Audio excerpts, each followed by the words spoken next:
career, you only get a few times to go back home, and this is an opportunity for me to come back home. And when Coach Wilson reached out and he offered me a job, I mean, I was over the moon. You know, it's just this place has a dear place in my heart. So when I had the opportunity to come back, it was a no-brainer. And in your philosophy as a coach, what do you look for in defensive line? Well, you know, I go back to my Mallory days and toughness. He's got to be a tough kid. In this day and age, toughness isn't something that a lot of people stress. But to play the position and to play it at a high level, you have to be tough. Because like I tell those guys every day, the way your body feels today, it'll never feel this way again until after the season's over with. So you've got to be tough. And this is a league where they run the ball, and you've got to be tough enough, and you've got to be able to withstand the pounding that you're going to face in this league. So toughness, quickness. They have to be smart. They have to be passionate about the sport. You know, this isn't something that you can just go into half-heartedly. So those are the big things that I'm looking for. You mentioned the league. How different is it from what you see what teams do schematically and everything else? How different is it from when you played? You know what? Not much. Not much. It's it's some window dressing, but at the end of the day, in this league, teams are going to run the ball.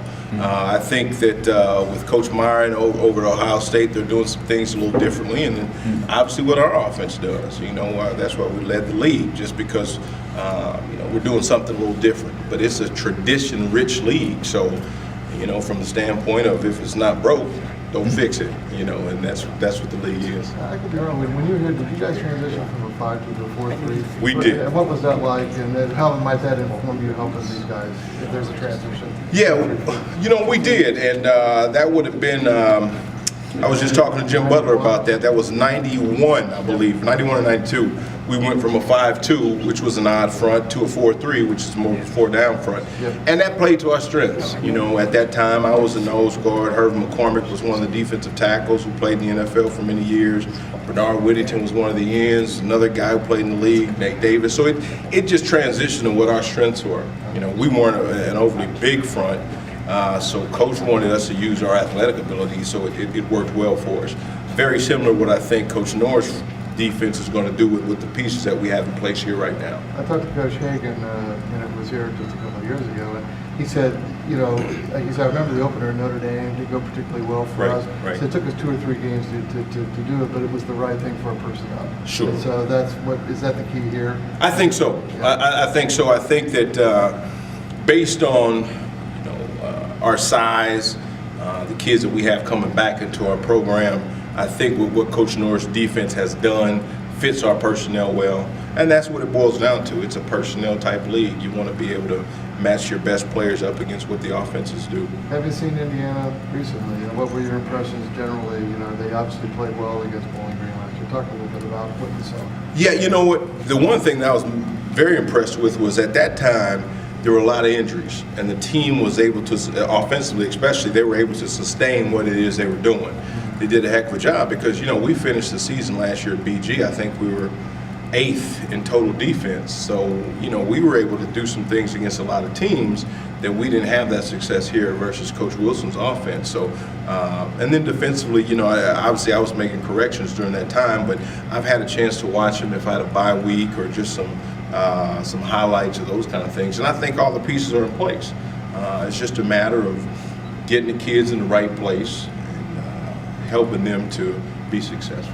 How familiar are you with the personnel on the defensive line here? There's several guys from Midwest. Are they guys you knew from high school or maybe recruited a little bit? Well, yes and no. A lot of those guys, if you guys remember being in the Mid-American Conference, I wasn't recruiting the same guys that the Big Ten's recruiting. Initially, I would have been, but traditionally, once they get that Big Ten offer, they move to another level of recruitment.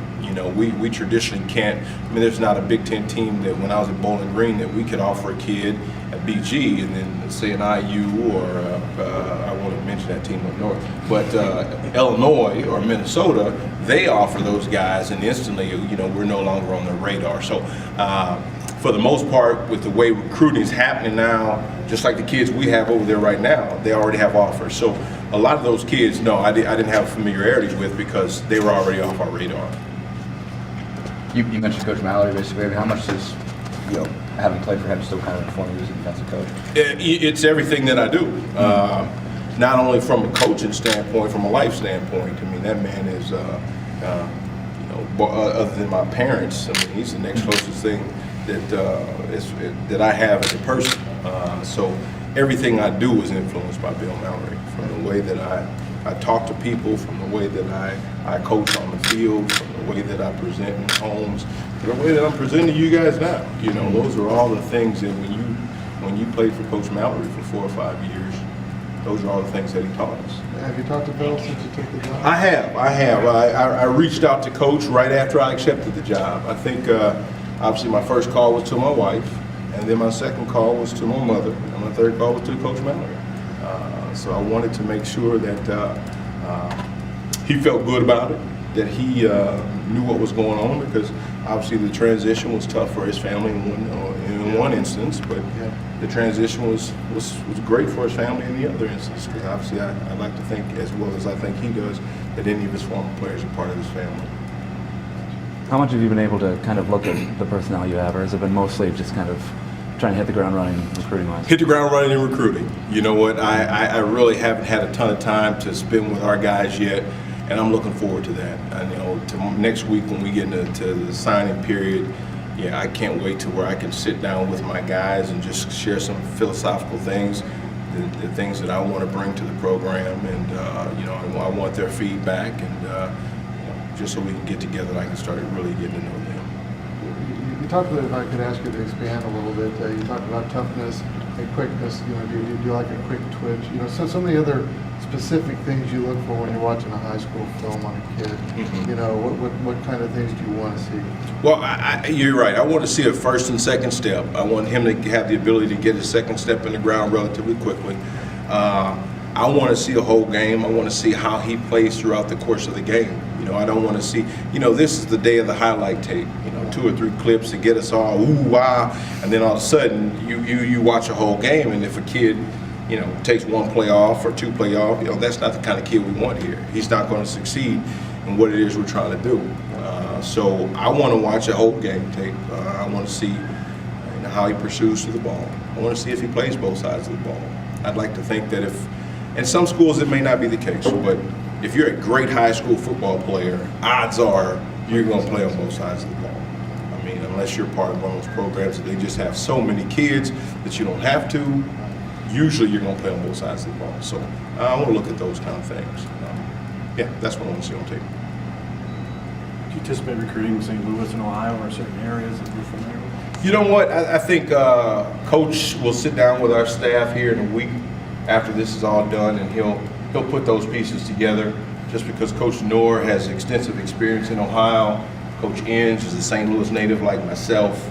I've been in the MAC for however many years I've been in there. So there's a lot of guys with a lot of Midwest experience, and I think he'll put the pieces together the way he sees fit.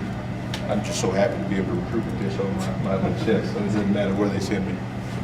Thanks. All right, thanks, Larry. All right.